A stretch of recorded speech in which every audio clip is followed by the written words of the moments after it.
Ah. Hey, this is your boy the Duck, coming at you with this week's Just the Tip. One thing I want to talk about, and just kind of throw out there to you guys.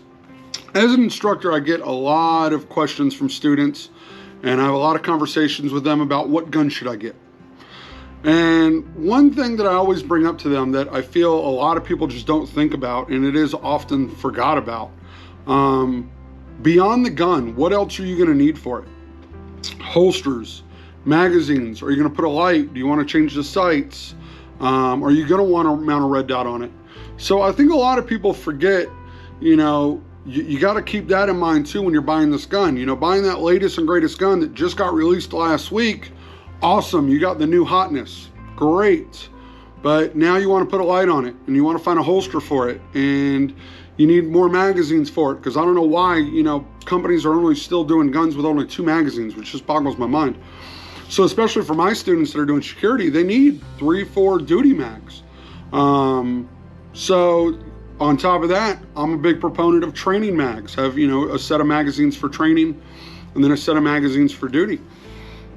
And some of these newer guns, they don't have that aftermarket support yet. For aftermarket magazines or even just stock magazines, OEM mags, a lot of times it's a struggle to find. And again, one of the biggest things we see an issue with is holsters. I get these students that, again, buy the latest and greatest, or even on top of that, maybe they buy a gun that just isn't as quality, maybe duty grade gun or whatever, or they're using a gun that they already have and they're getting into security work and can't afford to buy a duty gun yet. So they're trying to use a gun that they already have, and they struggle finding holsters. And they end up buying these universal fit holsters that just aren't safe. So that is something I want to have you guys just kind of think about. When you're buying a gun, look at what other stuff are you going to want to buy with that gun. Is it available? Because it can become very aggravating, especially when you're stuck going to the range every time with only 2 magazines. And you're spending half your range time just reloading these magazines. But like this right here, this is my Springfield loaded. Again, unloaded. The loaded is unloaded. For all you safety Nazis out there. And you might see a review coming on this soon. But I mean, right here, I got Eclipse holster. Right? Bacon print, because why not bacon? Because bacon's awesome. All right, fits in that. The old school Serpa holsters that everybody wants to crap on, but again, they still work.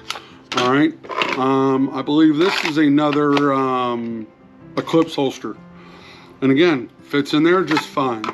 A Bravo concealment inside waistband holster fits in there fine. The actual Safariland ALS holster fits in there fine. So again, here's 5 holsters that, again, 1911s are a little bit more universal, so it makes them pretty easy to find that aftermarket stuff. Magazine support. I can find every and any magazine manufacturer out there that probably makes a 1911 mag. Glocks are known for that. I mean, if you want to be able to aftermarket your gun, buy a Glock. Glocks are like grown man Lego sets. Glocks and AR-15s, every company makes every accessory there is for those 2 guns. AR-15s and Glocks, you can change everything and anything on them. So again, just something to think about. A lot of people don't think about, what is going to go with that gun. We focus on, oh, the gun, but we're not focusing on everything else. So hopefully that's a quick little good, just a tip for you. So when you're buying those guns, pay attention to what else you're going to want to get, and maybe hold out to see, again, what aftermarket support is going to be there for that gun.